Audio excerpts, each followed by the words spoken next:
बिस्मिल्लाहिर्रहमानिर्रहीम। अस्सलाम वालेकुम ख़वातीन हज़रात और अज़ीज़ तलबा और तालिबात। आज का लेसन मेरे ख़्याल में अब तक के जितने भी लेसन हमने किए हैं 40 से ऊपर, उनमें से सबसे आसान तरीन और शायद सबसे मुख्तसर तरीन भी है। इसलिए उम्मीद है कि इवन के 10 साल के बच्चे भी इसको समझ जाएंगे और 50 साल के बिजनेस पर्सन्स, मैच्योर आदमी भी, उनके लिए भी इस लेसन को समझना मुश्किल नहीं होगा बिल्कुल। तो ये लेसन क्या है आज कि आज हम बात करने लगे हैं कि देखिए, आपको मुख्तलिफ हालतों में, अगर आप उर्दू में भी या आपकी जो भी ज़बान है, मादरी ज़बान है, उसमें आपको बचपन से ही सवाल पूछने का तरीका बताया जाता है। या ये है कि आप सवाल पूछते हैं, अपने माँ बाप से पूछते हैं, अपने बहन भाइयों से पूछते हैं, या दूसरे लोगों से पूछते हैं, क्लासरूम में पूछते हैं, या ये है कि जहाँ पे भी आप जॉब करते हैं वहाँ पे पूछते हैं। तो उसमें यह है कि आज मैं आपको सवाल पूछने का सबसे आसान तरीका, आसान तरीन तरीका इंग्लिश में जो कि हो सकता है वो मैं बताने लगा हूँ। उसमें यह है कि ये सारी जगहों पे ये तो काम नहीं करेगा, लेकिन काफ़ी जगहों पे ये काम करेगा ये तरीका, और आप इसको बहुत ही आसान तरीके से इस्तेमाल कर सकते हैं। तो इसलिए आप इसको समझने की कोशिश करें ताकि आपको बोलने के हवाले से ये आपको फ़ायदा देगा इंशाल्लाह। जब भी आपको ज़रूरत पड़ेगी, बहुत सारी सूरतों में ये आपको यकीनन फ़ायदा देगा। तो देखिए, बात ये है कि कैसे एक आम जुमला है, एक स्टेटमेंट है, कोई भी आपने बात की, I go to school, he goes to school, या जो भी आपने जब एक आम एक स्टेटमेंट दी है, उसको क्वेश्चन में तब्दील करना है, उसको सवाल में तब्दील करना है। वो कैसे करना होगा? देखिए, आपको मालूम होगा कि इंग्लिश में आमतौर पे मैंने देखा कि स्टूडेंट्स जो हैं वो आमतौर पे सवाल करना उनके लिए बहुत मुश्किल काम होता है। उसकी वजह क्या होती है? बुनियादी तौर पे कि डू कहाँ पे लगेगा, डिड कहाँ पे लगेगा, और फिर डज कहाँ पे लगेगा, हैव कहाँ पे लगेगा, और शेल कहाँ पे लगेगा, विल कहाँ पे लगेगा। ये सारी की सारी चीज़ें प्रॉब्लम्स आती हैं, जिसलिए स्टूडेंट्स जो हैं वो घबराते हैं सवाल पूछने में। तो उसका सबसे आसान तरीन तरीका मैं आज आपको बता रहा हूँ, जो कि हर जगह काम नहीं करेगा, लेकिन बहुत सारी जगहों पे जैसे कि मैंने आपको बताया था करेगा। तो उसमें क्या चीज़ होती है? दो चीज़ें हैं जो आपने करनी है, और आपका जो भी आपका स्टेटमेंट, जो भी आपका जुमला होगा, वो क्वेश्चन में, वो सवाल में तब्दील हो जाएगा।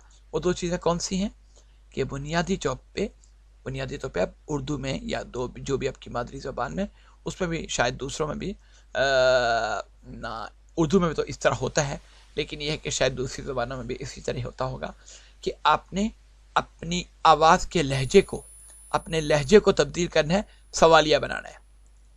मैं जुमले की बात नहीं कर रहा हूँ, लहजे को तब्दील करना है और सवालिया बनाना है। जुमला वैसे का वैसा ही रहेगा, लेकिन लहजा आपका तब्दील हो जाएगा, तो जिसकी वजह से जुमला सवालिया बन जाएगा। और अगर आप इसको लिखने बैठे तो क्या होगा कि आखिर में सवालिया निशान डालना मत भूलिएगा, तो आपका जुमला जो है वो मुकम्मल तौर पे सवालिया जुमला बन जाएगा। आपने ना डू लगाया, ना डज लगाया, ना डिड लगाया, ना have, has, had, shall, will, कुछ भी नहीं लगाया। आपने उसी जुमले को, एक सादा जुमला था, उसको उसी तरीके से रहने दिया, लेकिन यह है कि आपका वो जुमला आपके सिर्फ अपने अल्फाज की अदायगी से, अपने तलफ़ुज़ के एतबार से, और क्वेश्चन मार्क अगर आप लिख रहे हैं तो उससे जो है वो सवालिया जुमले में तब्दील हो गया।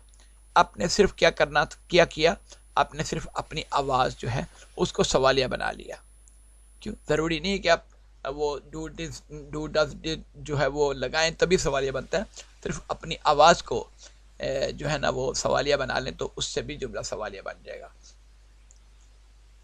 कैसे? मिसालें लेते हैं। उर्दू में भी जैसे कि आपको मालूम होगा, आपने किया है, ये आपने किया है, ये आप किसी से कंफर्म करना चाह रहे हैं, कोई गलत काम किसी बच्चे ने कर दिया तो आपने कहा ये आपने किया है। तो जब आप ना ऐसा तलफ़ुज़ बोलेंगे जिसमें इस्तिफ़हामिया, उर्दू में कहते हैं ना इस्तिफ़हामिया, यानी कि अब सवाल पूछने वाली आपकी ना तलफ़ुज़ होगा, تو پھر یقیناً وہ سوال میں تبدیل ہو جائے گا، بھلے آپ نے کیا کا لفظ آپ نے لگایا نہیں لگایا اس کی ضرورت نہیں ہے، آپ بغیر لگائے جو ہے نا اس کو سوال میں تبدیل کر سکیں گے۔ تو آئیے کچھ مثالیں دیکھ لیتے ہیں۔ دیکھیں یہ جملے تین قسم کے عام طور پہ ہو سکتے ہیں، کچھ سرپرائز، عجیب بات نا، عجیب تعجب اس میں ہو اس جملے میں، یا ڈاؤٹ یا اس میں کوئی شک ہو، یا کلیریفیکیشن یا کسی بات کی وضاحت کرنی ہو، تو ان تینوں قسم کے جملوں کو آپ بغیر کوئی تبدیلی کیے صرف اپنی آواز کو تبدیل کر کے آپ ان کو سوالیہ جملہ بنا سکتے ہیں۔ مثلا مجھے حیرانی ہوئی کہ جان یا کوئی بھی نام جون سا بھی لے لیں آپ، جان واز اریسٹڈ، یہ ایک عام سا جملہ ہے، تو اس کو ہم سوالیہ بنانے کے لیے کیا کریں گے؟ جان واز اریسٹڈ، میں نے کوئی تبدیلی نہیں کی، اپنے تلفظ بولنے کا انداز تبدیل کیا اور آخر میں نے کوسچن مارک لگا دیا اور یہ جملہ جو ہے وہ سوالیہ بن گیا۔ اسی طریقے سے شکیل لیفٹ ہز جاب، یہ ایک سیدھی سی نہ ایک سٹیٹمنٹ ہے جو میں نے دی، شکیل لیفٹ ہز جاب، تو اس میں کیا ہے کہ میں نے کسی سے بول رہا تھا تو میں نے کنفرم کرنا چاہا ہے کہ شکیل نے اپنی جاب چھوڑ دیا کیا، یہ مطلب ہے۔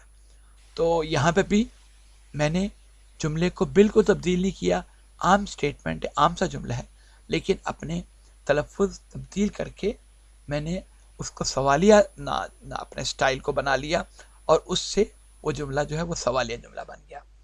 اسی طریقے سے you mailed my order letter, یعنی کہ میں نے آپ کو لیٹر دیا کہ بھائی ڈاک خانے میں ڈال دینا، تو میں آپ واپس آ گئے باہر سے، تو میں آپ سے پوچھ سکتا ہوں، ایک طریقہ تو یہ ہے کہ did you mile my letter, وہ پوچھنے کی بجائے میں آپ سے کہتا ہوں you mailed my letter, you mailed my letter, اس میں سوال چھپا ہوا ہے، جملہ وہی ہے لیکن سوال کے انداز میں آ گیا۔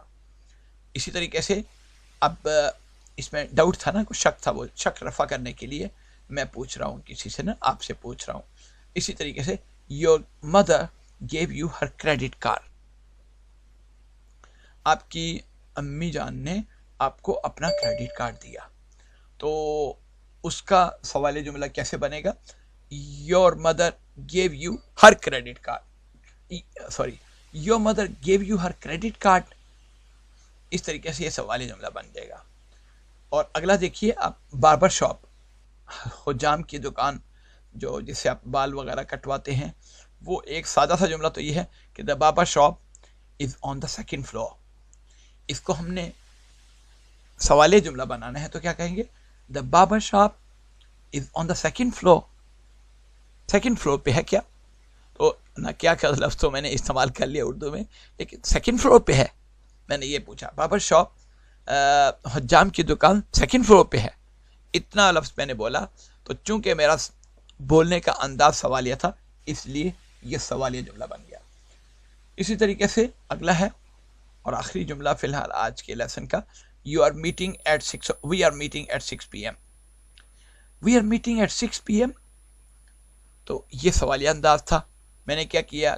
کوئی نہ جملے میں کوئی تبدیلی نہیں کی، صرف اپنا انداز تبدیل کر لیا اور آخر میں کوسچن مارک لگا دیا، تو جس سے جملہ جو ہے وہ سوالیہ بن گیا۔ تو امید ہے آج کا لیسن آپ کو پسند آیا ہوگا اور آپ بہت ساری جگہوں پہ یہی ٹیکنیک استعمال کر کے سوال پوچھ سکیں گے بغیر کوئی جملے میں کوئی بھی تبدیلی کیے بغیر آپ یہ پوچھ سکیں گے۔ تو امید ہے آپ کو آج کا لیسن پسند آئے گا اور آپ اس سے فائدہ اٹھانے کی، اس کی پریکٹس کرنے کی کوشش کریں گے، ٹھیک ہے؟